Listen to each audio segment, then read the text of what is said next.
semeadura da palavra e que a palavra possa encontrar no seu coração nesta noite um lugar muito especial. Nós vamos receber as crianças aqui à frente e quem sairá com as crianças hoje será a Ana, Paulo e quem mais? Só você? A Marjorie vai te ajudar? Então tá bom. Então as crianças que forem sair, por favor, venham aqui à frente.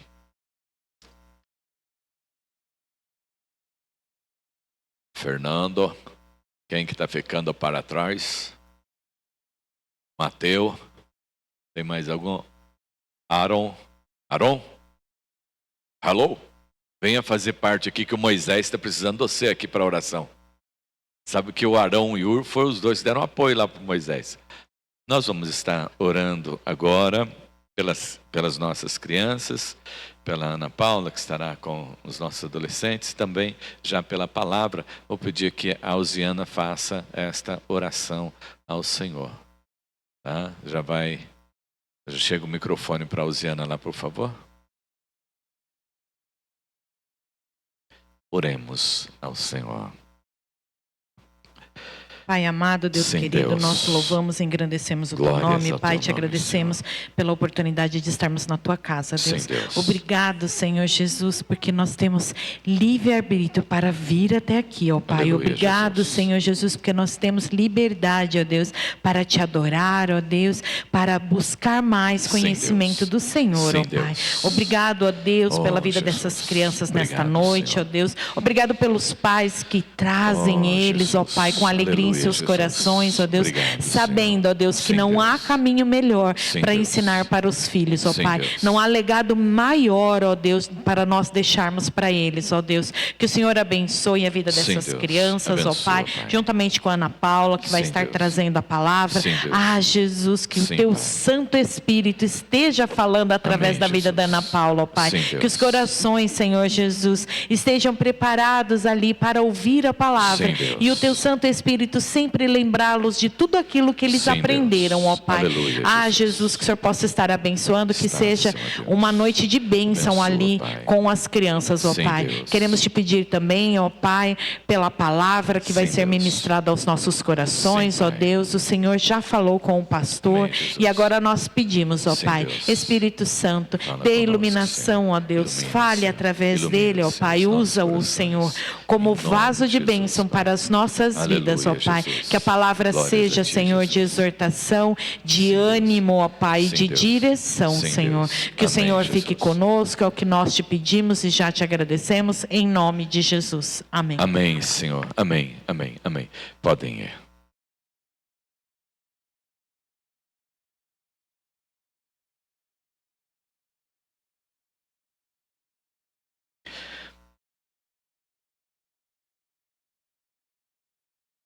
Nós estamos falando com os irmãos sobre Páscoa, a última semana de Jesus. Hoje seria Páscoa, a última semana de Jesus 2. E nós vamos estar falando sobre a terça e a quarta-feira.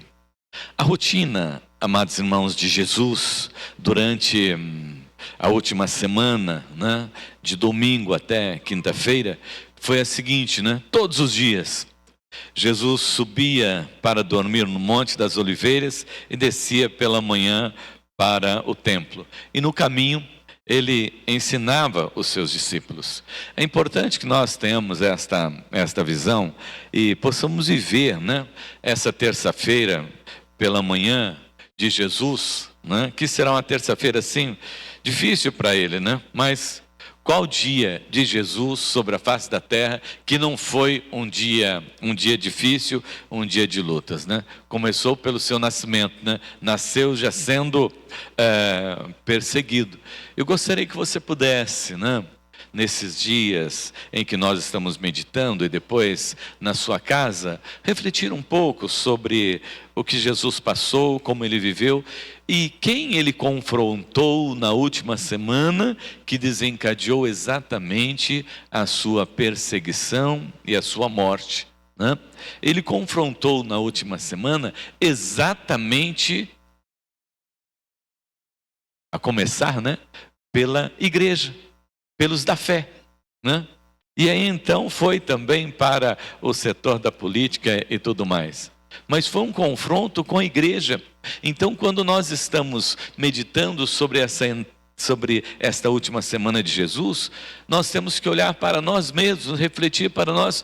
Jesus chegasse hoje aqui, e ele olhasse para mim, ele olhasse para você, ele olhasse para nós como a sua igreja, ele aprovaria ou ele reprovaria? Ele teria que dizer aquilo que ele disse, né, quando ele adentrou o templo na segunda-feira, que haviam transformado o lugar de adoração, o lugar de louvor, o lugar de serviço ao Senhor, em um comércio apenas. Abra sua Bíblia lá em Marcos capítulo 11. Os textos estão nos 4 evangelhos, mas estamos mais em Marcos e Mateus. Marcos capítulo 11, do verso 20 ao verso de número 26, assim inicia a terça-feira de Jesus.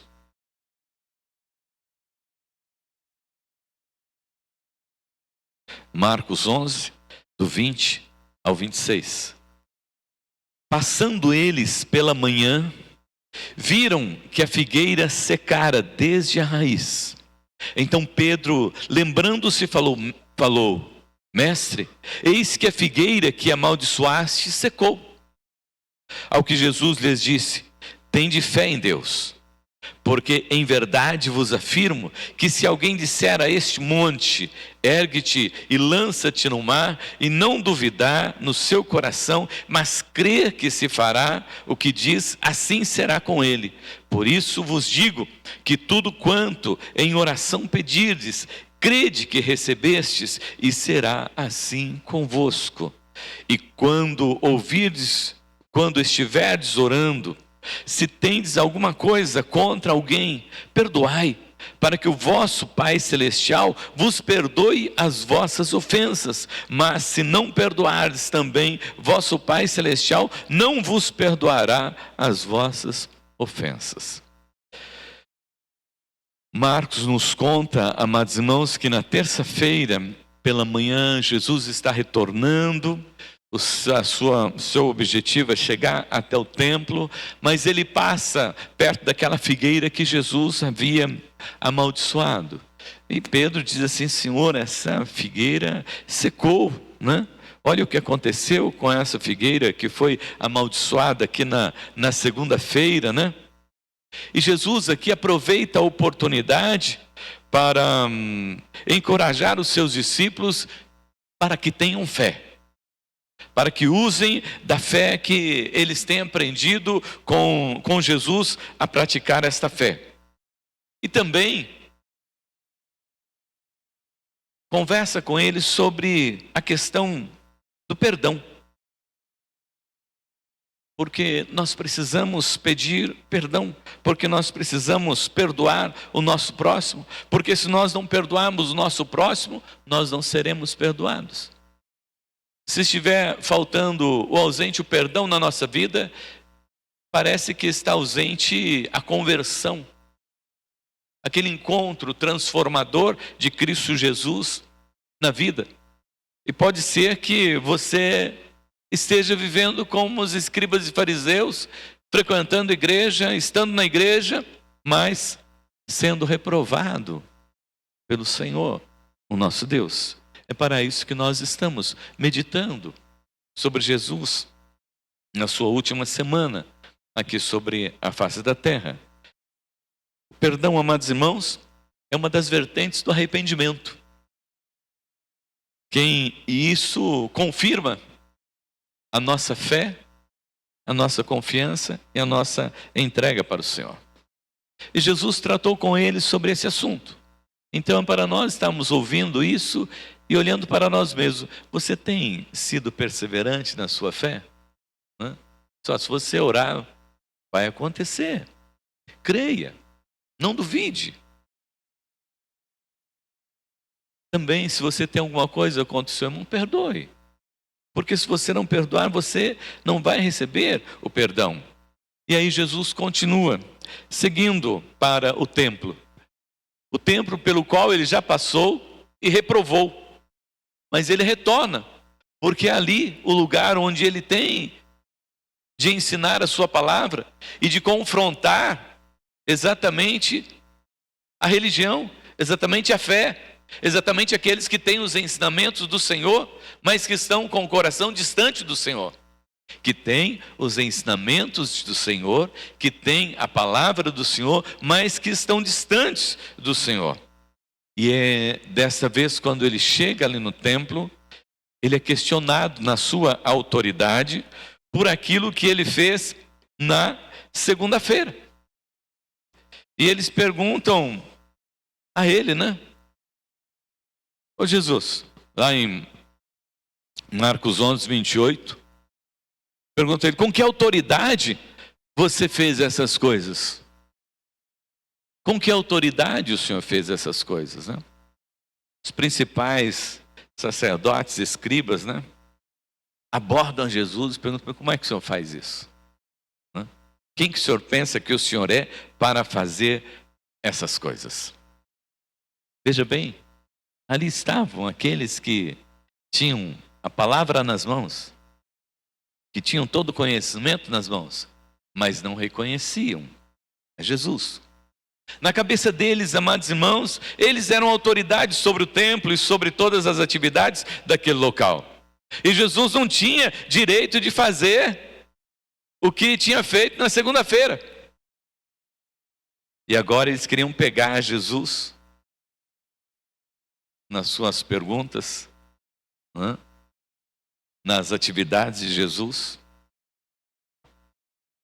E então, antes que eles fizessem alguma pergunta, Jesus faz uma pergunta a eles. Marcos 11:30.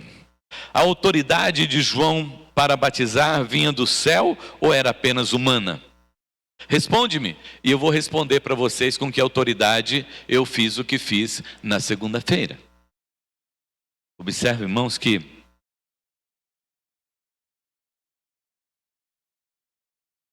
trava-se aqui uma queda de braço entre as autoridades e Jesus. Eles perguntam, porque eles não reconhecem Jesus. E Jesus pergunta a eles para saber se eles realmente creem naquilo que eles próprios estão ensinando. A abordagem de Jesus aqui foi realmente uma abordagem de mestre, né? Os líderes aqui foram pegos, né, pela rede da sabedoria de Cristo Jesus, né?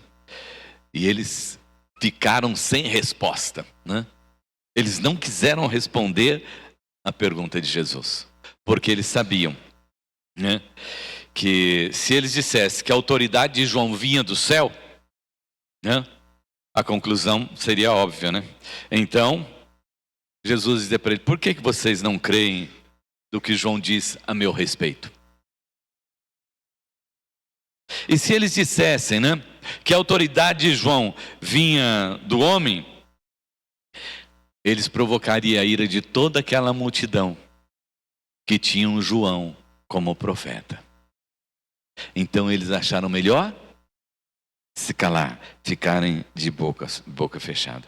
Certamente, amados irmãos, que eles se sentiram humilhados, porque eles eram homens orgulhosos que se achavam donos de toda a sabedoria, donos de todo o conhecimento, e certamente eles não gostaram muito não, né? Mas Jesus prosseguiu aí, né, lá dentro do templo, com uma série de, agora, parábolas. E amados irmãos, essas parábolas, é claro que elas falam conosco nesses dias, mas essas parábolas, Jesus colocou diretamente para eles, para os seus corações, e que corações duros eles tinham. Então, para nós também olharmos, será que nosso coração também tem estado tão empedernido quanto o coração desses homens religiosos? A parábola dos dois filhos, Mateus 21. Mateus 21. Seria do 28 até o 32. Eu não vou ler. Mas nesta parábola, amados irmãos, lá no verso de número 31 e 32, só que eu vou ler. Jesus pergunta, qual dos dois fez a vontade do Pai? Disseram, o segundo, declarou-lhes Jesus. Em verdade vos digo que publicanos e meretrizes vos precedem no reino de Deus. Olha o que Jesus diz para eles. Porque João veio a vós outros no caminho da justiça e não acreditastes nele. Ao passo que publicanos e meretrizes creram, vós porém mesmo, vendo isto, não vos arrependestes, afinal, para acreditardes nele. Eles não creram na mensagem de João. Enquanto os cobradores de impostos, enquanto as prostitutas, olha quem Jesus compara aqueles homens. Olha, até as prostitutas creram, mas vocês não creram. Jesus coloca esses homens com os mais perversos da sociedade. E diz, olha, elas estão entrando no reino de Deus, mas vocês estão ficando de fora. Imagine como eles devem ter ficado mais enfurecidos ainda. Mas Jesus veio exatamente para isso. Para tirar o sossego daqueles que estão acomodados. Né? Para questionar aqueles que acham que conhecem, que estão e que são alguma coisa. E Jesus então continua e ele vai agora para a parábola dos lavradores maus. Está registrado em Mateus 21, 33, Marcos 12 e Lucas 20. Não havia, amados irmãos, nada mais sutil nas palavras de Jesus, e os líderes religiosos reconheceram prontamente nessa história contada por Jesus. Esta parábola, amados irmãos, a sua alegoria, né? Tem as seguintes correspondências. Eu não vou ler toda a parábola também, mas só para nós entendermos. Né? Deus é o dono da vinha de Israel, que entregou a vinha e saiu. Os profetas de Deus são os servos que vieram visitar a vinha, mas não foram reconhecidos, não foram recebidos. Jesus é o filho do dono da vinha, que veio para resgatar a sua vinha. O julgamento de Deus sobre os líderes injustos de Israel é descrita na morte dos lavradores maus, que foram julgados e condenados. E a entrega do reino de Deus aos gentios é demonstrada na entrega da vinha a um povo que vai certamente produzir lá dentro.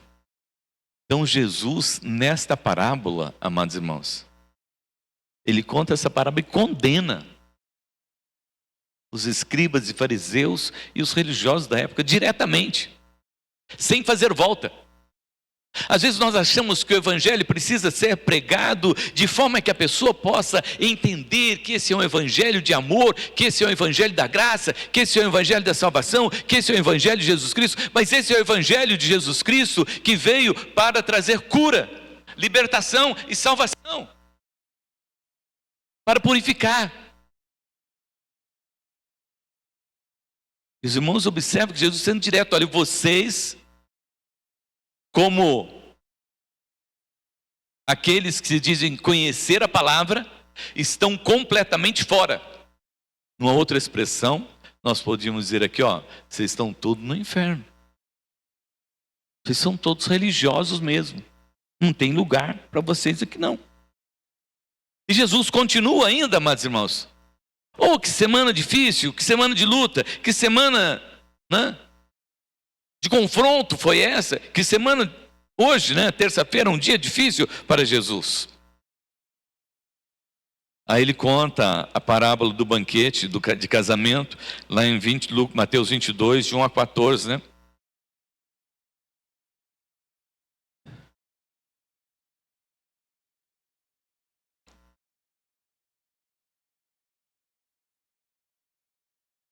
Quem é que está presente nessa parábola também? A liderança religiosa que rejeitava ali o convite de Jesus, que não aceitavam a Jesus. O banquete messiânico estava preparado, Jesus estava ali. O arrependimento deveria acontecer porque o julgamento estava iminente.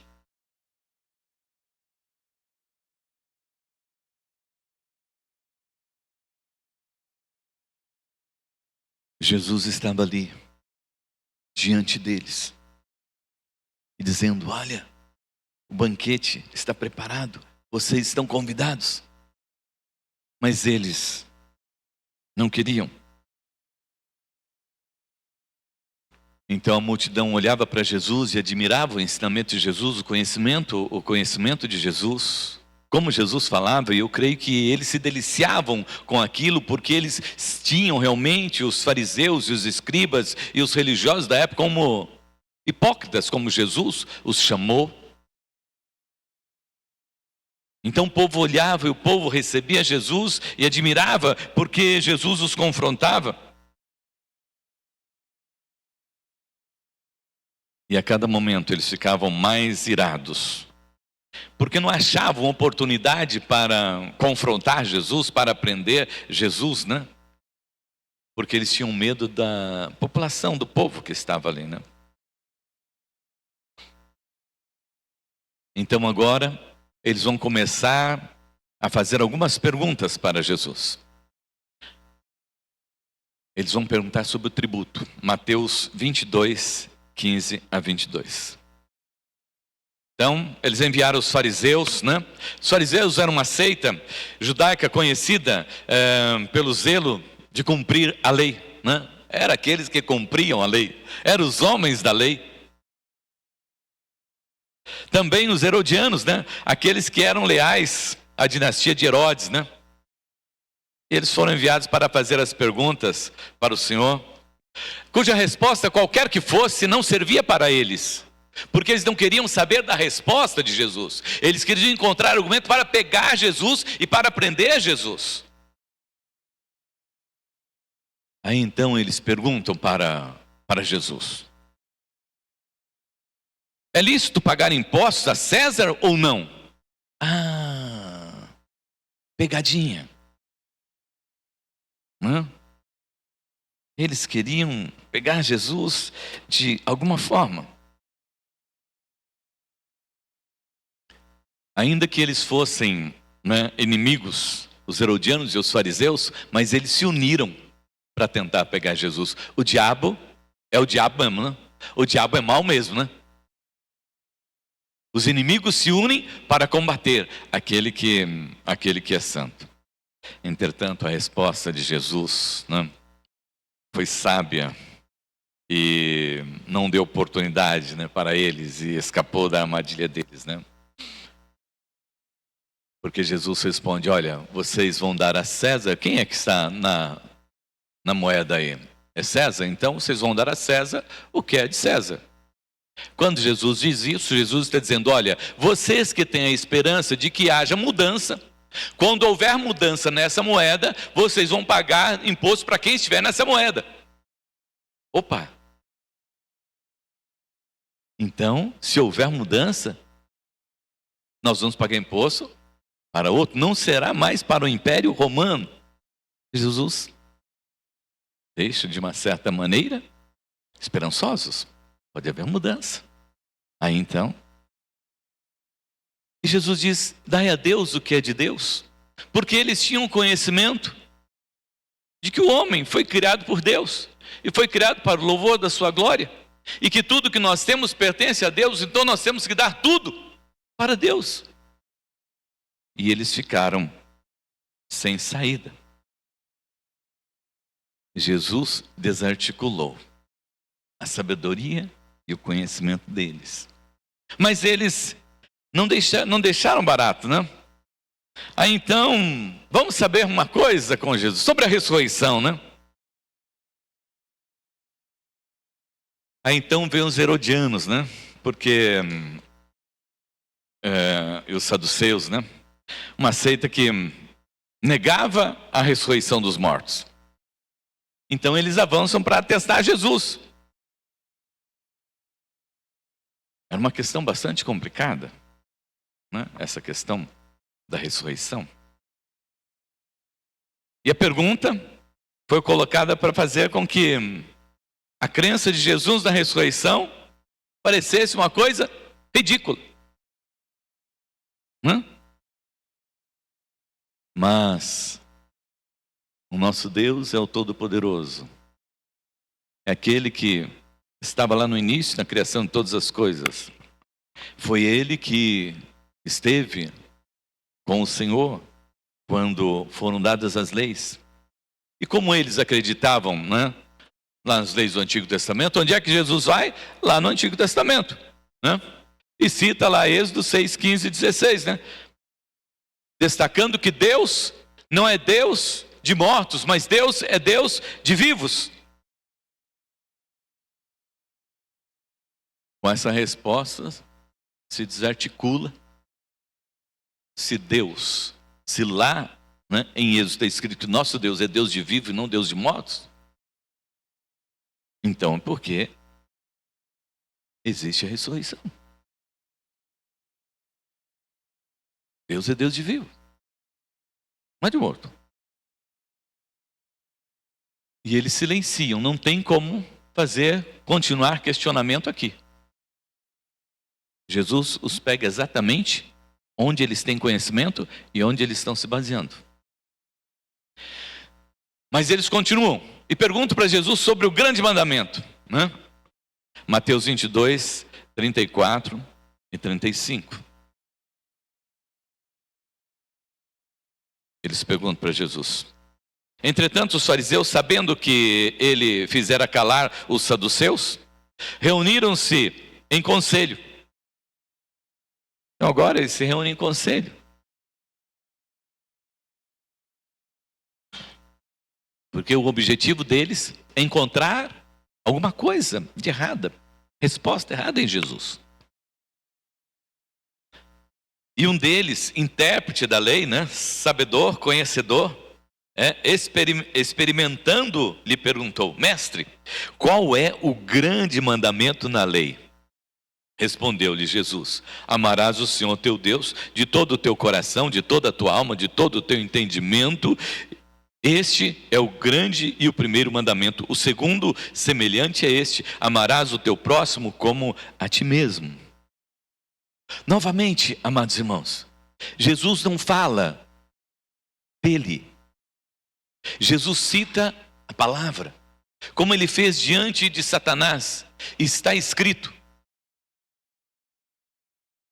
E ele cita aqui, né?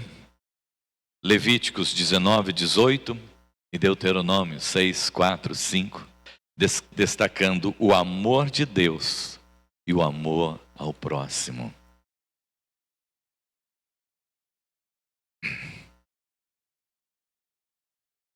E eles ficam novamente sem saber o que dizer.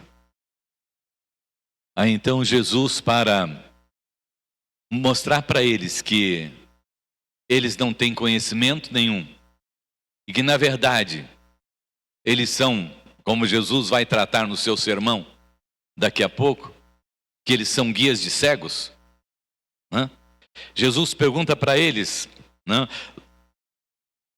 no 41 ao 46 desse mesmo texto, capítulo 22, 41 ao 46, Jesus pergunta para eles sobre o Salmo 110, versículo 1. Se Davi chamou Cristo de meu Senhor, como pode ele ser seu filho? E eles ficam ali sem conseguir explicar. Eles ficam ali sem saber o que dizer para Jesus. Porque se Davi, como eles responderam, né? Se Jesus é filho de Davi, como que ele pode ser o pai? Não tem como.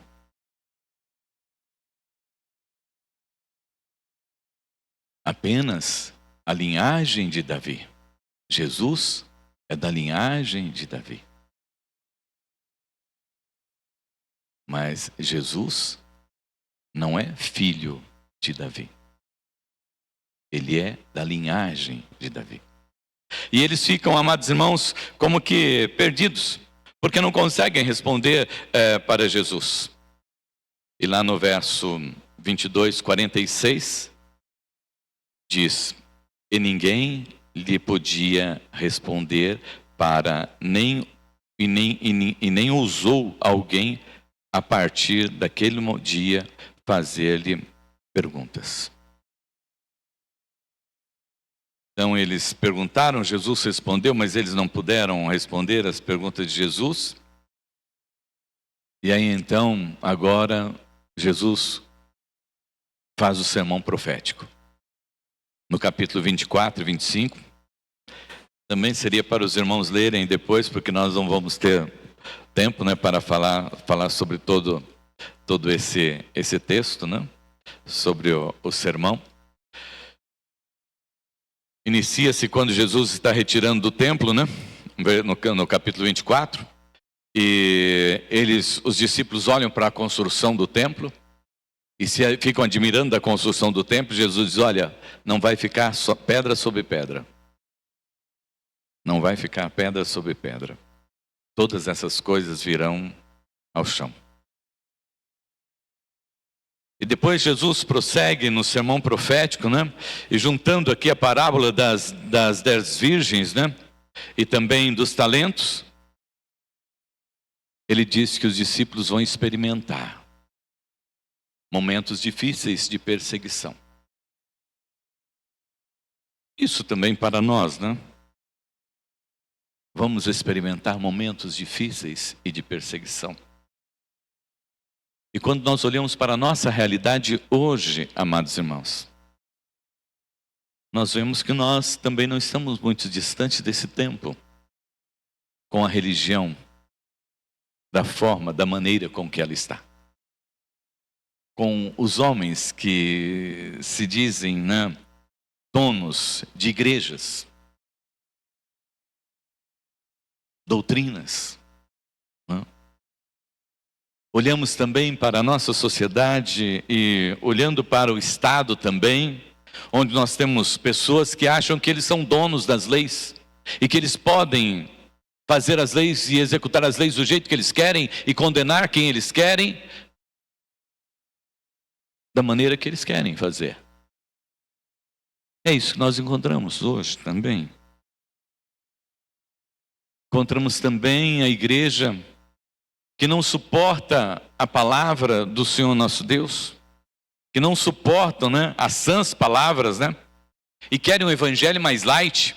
Interessante, né? Mas esse evangelho mais light não é algo que nós estamos ouvindo esses dias, né? Há algum tempo atrás eu já ouvi a respeito de um evangelho mais light para a igreja, um evangelho sem cobrança, né?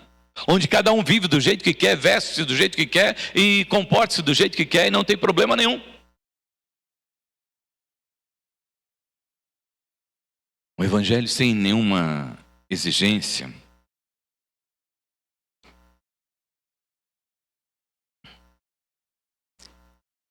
E com muito amor. Né? Mas o amor que, né, passa por cima de tudo. A conclusão da terça-feira de Jesus, para nós partimos aqui para o nosso encerramento, né? O rei tinha vindo para inaugurar o seu reino. E ele imaginava encontrar todos os seus súditos ali, que o rei recebesse. Né? Ali no templo. Ele imaginava que todos o reconhecessem. Mas infelizmente não foi isso que aconteceu. Ele teve que confrontar a tudo e a todos pela maneira que eles viviam. E amados, olhando para esse quadro que nós já temos passado por ele, nós só podemos pensar, né? Como eles pensaram, só tem uma saída. Aliás, tem duas saídas aqui, né? Jesus assume e se torna um imperador romano, ou ele morre. Mas isso é a visão do homem.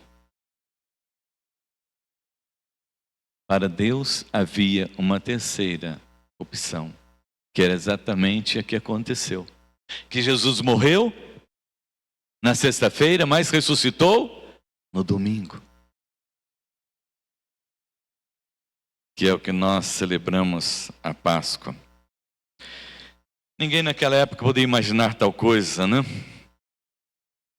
Mas a trama continuou para eles pegarem Jesus. Eu só vou citar os textos aqui e fazer uma leitura breve. Em Lucas 21:37, todos os dias Jesus ia ao templo ensinar, à tarde voltava para passar a noite no Monte das Oliveiras. Pela manhã, o povo se reunia bem cedo no templo para ouvi-lo, né?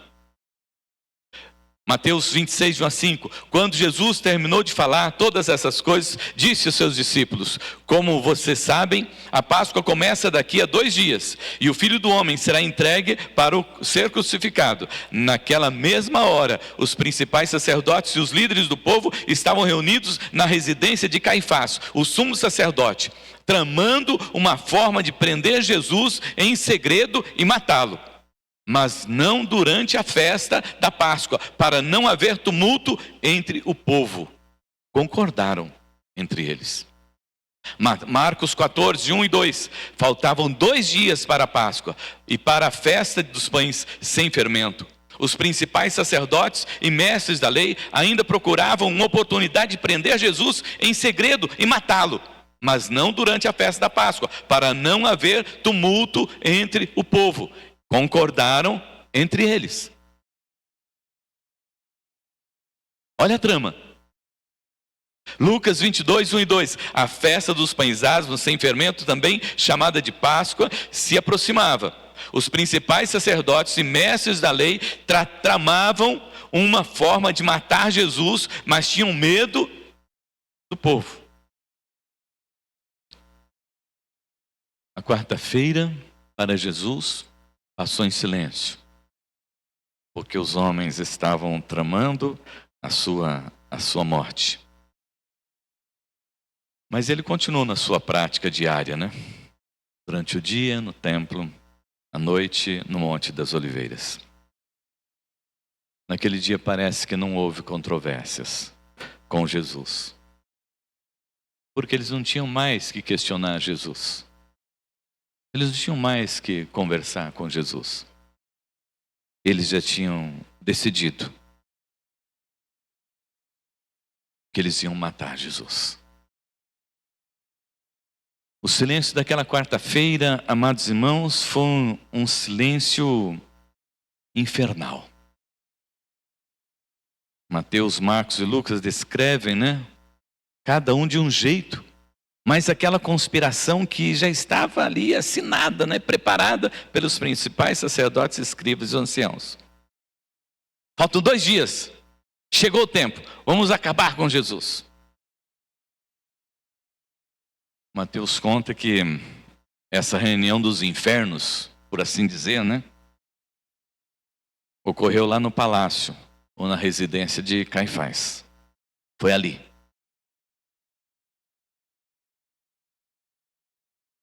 Aquele grupo, a elite, que compunha a liderança, né, dos judeus no Sinédrio, estavam ali reunidos. E eles decidiram como deveriam ser as coisas. O consenso geral, amados irmãos, era de que eles deveriam esperar até depois das festas dos pães sem fermento, né? Um festival de uma semana que terminava em 21 de Nissan. Isto é, a quinta-feira. Na época, no calendário, 9 de abril. Quando as multidões iam se dispersar, iam voltar para suas casas, né, seus locais de origem, então teria menos gente. E aí então eles podiam pegar Jesus, matar Jesus. Covardes. Estavam dispostos a armar tudo,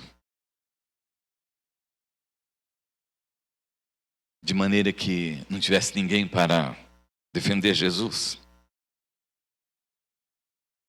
e pensando que eles venceriam no final. Cabeça feita, sentença pronta.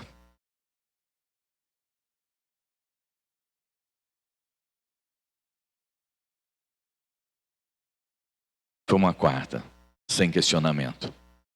Mas foi uma quarta, muito difícil para Jesus. Porque ele sabia o que o inferno estava conspirando contra ele naquela quarta-feira. Para concluir, amados irmãos, nós falamos sobre a terça-feira, essa terça de questionamentos, de embates. Essa quarta-feira mais tranquila, nos embates, mas Jesus sabendo o que estava acontecendo. O que é que nós podemos aprender? Qual a aplicação para nós disso? Porque só ler o texto, examinar os textos, conhecer que foi isso mesmo que aconteceu, não vai mudar nada também na nossa vida. Não vai mudar nada também no reino de Deus. Temos que lembrar que não foram fáceis os dias de Jesus, essa última quarta-feira, antes dele enfrentar a morte. Foram dias exaustivos, de pegadinhas, de sondagens, de palavras, de tentativas, de todos os tamanhos e formas para tentar pegar Jesus. Tramas maldosas. O Senhor, no entanto, de forma sábia, corajosa, determinada, deu as suas respostas contundentes e convincentes a cada uma das indagações deles. Mas eles não conseguiram responder às de Jesus. Quanta verdade nós lemos nesses textos, amados irmãos, quando do sermão,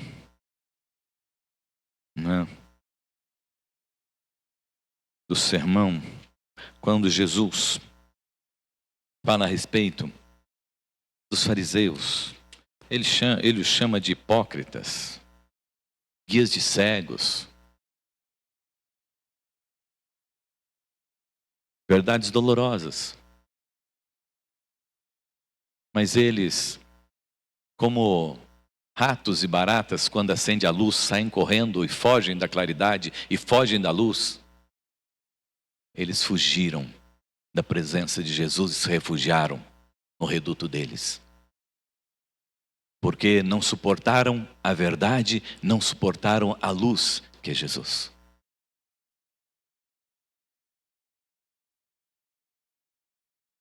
Como é que nós estamos vivendo como igreja de Cristo? Quando a palavra vem, quando a palavra chega até nós, como nós temos nos comportado, amados irmãos? Como você tem reagido à palavra do Senhor nosso Deus? Aquela palavra que vem, amados irmãos, como a verdade, com a intenção de curar. E se você sabe que para curar, precisa, muitas vezes, apertar, cortar. Você contra-ataca a palavra? Você se lembra do irmão que deveria estar na igreja para ouvir essa palavra? Você contra-argumenta, mas não é bem assim que a palavra ensina? Não é bem assim que, para os nossos dias, porque mudaram muitas coisas daquele tempo para cá? Você defende-se? Você acusa, está pregando assim, mas não vive? Ou você corre e se esconde, com as baratas e os ratos diante da luz? Precisamos, como igreja, deixar essa verdade, que a palavra de Deus, a luz do Senhor, adentrar as nossas vidas, amados irmãos. Expor o nosso coração, com muitas vezes corações orgulhosos, como eram daqueles homens, pecaminosos.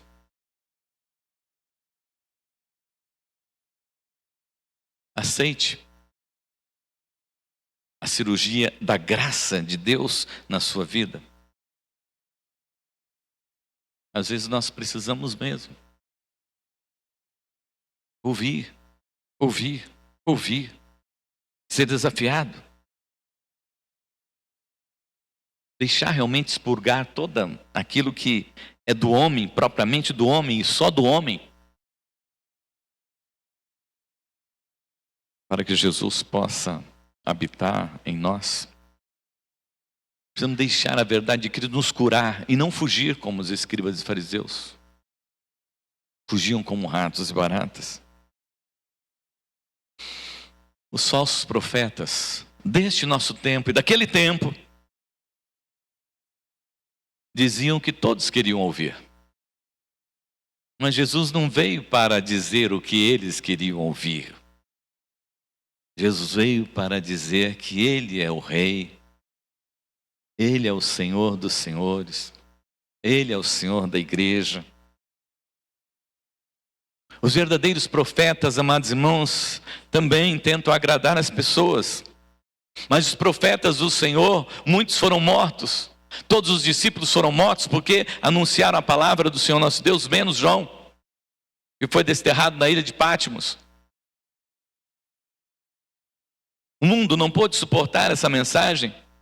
Será que nós, hoje, estamos vivendo como alguém que pode suportar essa mensagem poderosa, gloriosa, que nos confronta, que tira o nosso sossego, que tira o nosso sono?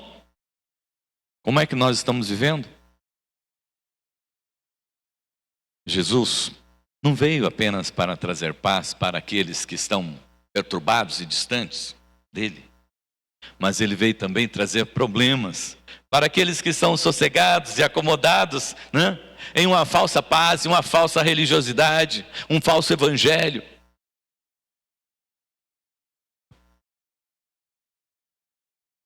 Somos desafiados a ouvir a palavra e deixarmos ser confrontados pela palavra e não fugirmos dela.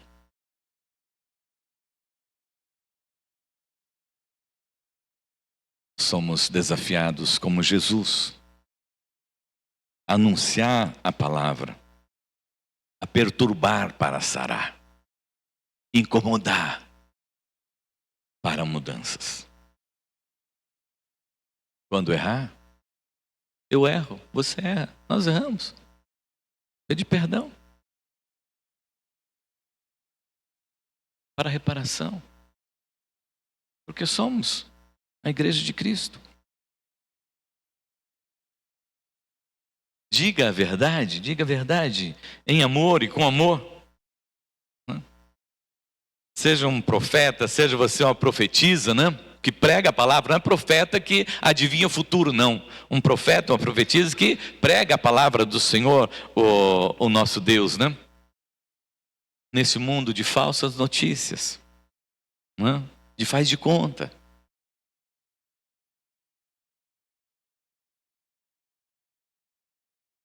O grande e terrível julgamento do Senhor virá, não somente para o mundo. Ele vem primeiramente para a sua igreja. Primeiramente é conosco.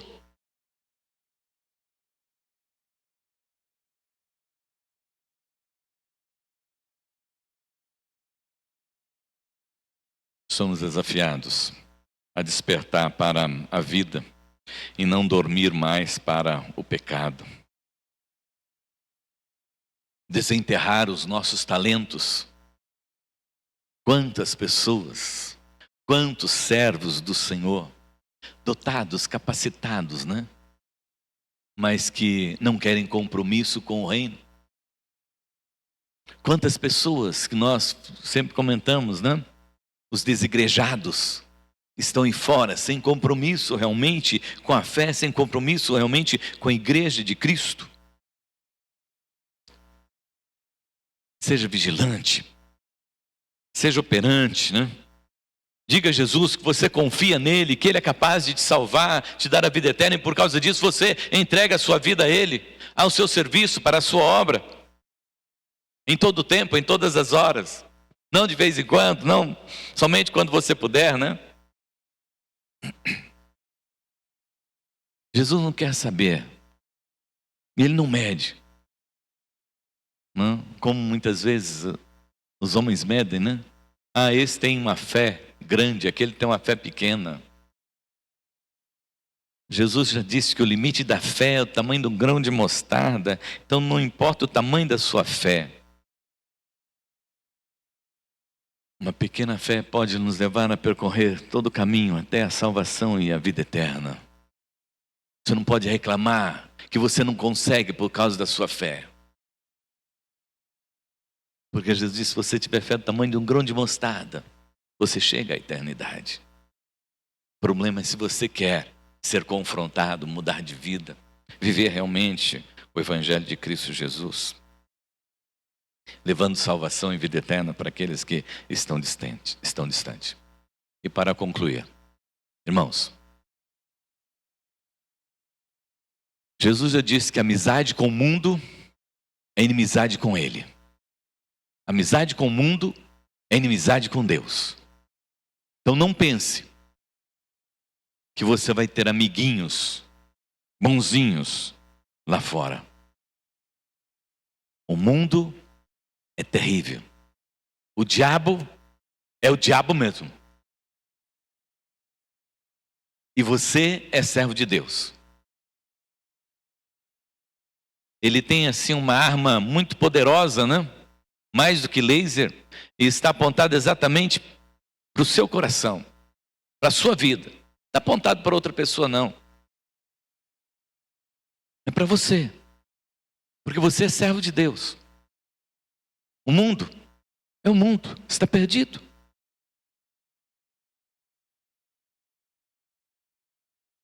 A perseguição está presente hoje nos nossos dias.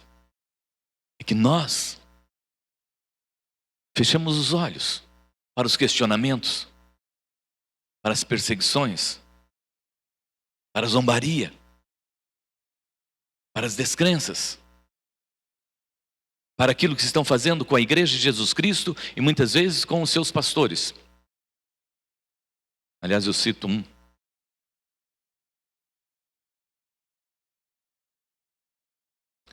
Que alguns irmãos devem conhecer, Paulo Júnior.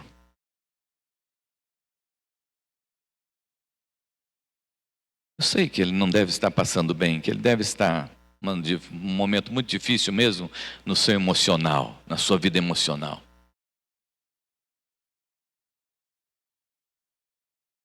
Mas ele confessa que ele está sendo afastado pela maneira dele pregar.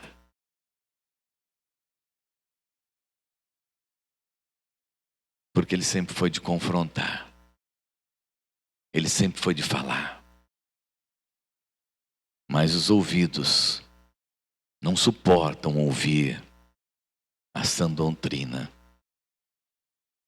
e os confrontos do espírito com a carne. Jesus veio para nos confrontar. Se você vier à igreja, se você estiver na igreja, se você estiver lendo a palavra de Deus, e você não for confrontado, é porque você está lendo algum livro, menos o Evangelho de Jesus Cristo. Porque, segundo o profeta, ela é o martelo que esmiuça a penha. Ela é a espada do Espírito que penetra e rasga e separa. Jesus confrontou não somente a sociedade daquela época, não somente o mundo político daquela época, mas principalmente a sua igreja. Neste tempo que antecede a Páscoa, é momento de nós sermos confrontados com esta palavra. Haverá ressurreição na sua vida? Feche teus olhos, vamos orar.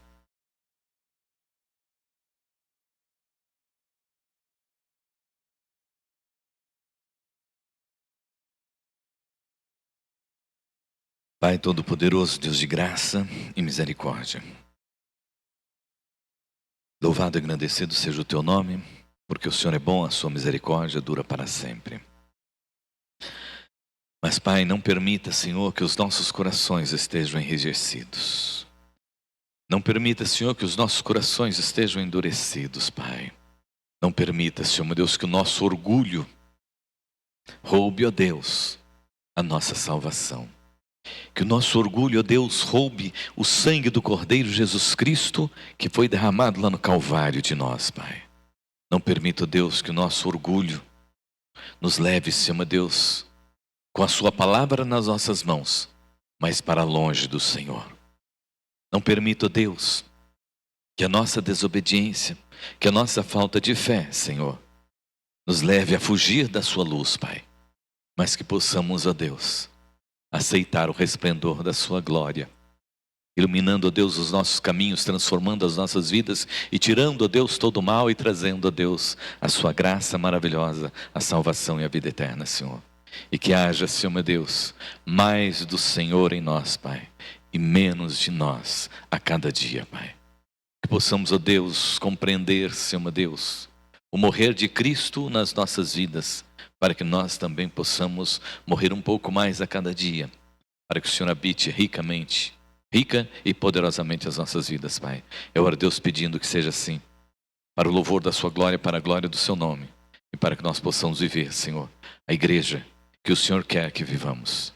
E que sejamos, ó Deus, esse povo que não gritou, que não condenou, mas que se submeteu ao Seu querer e à Sua vontade, e foi transformado pelo poder da Sua palavra. Nós oramos em nome de Jesus. Amém, amém, amém.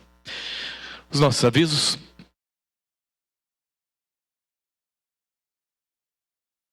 Então, nós estamos aí com a gincana Interclasses, né? Da Escola Bíblica Dominical.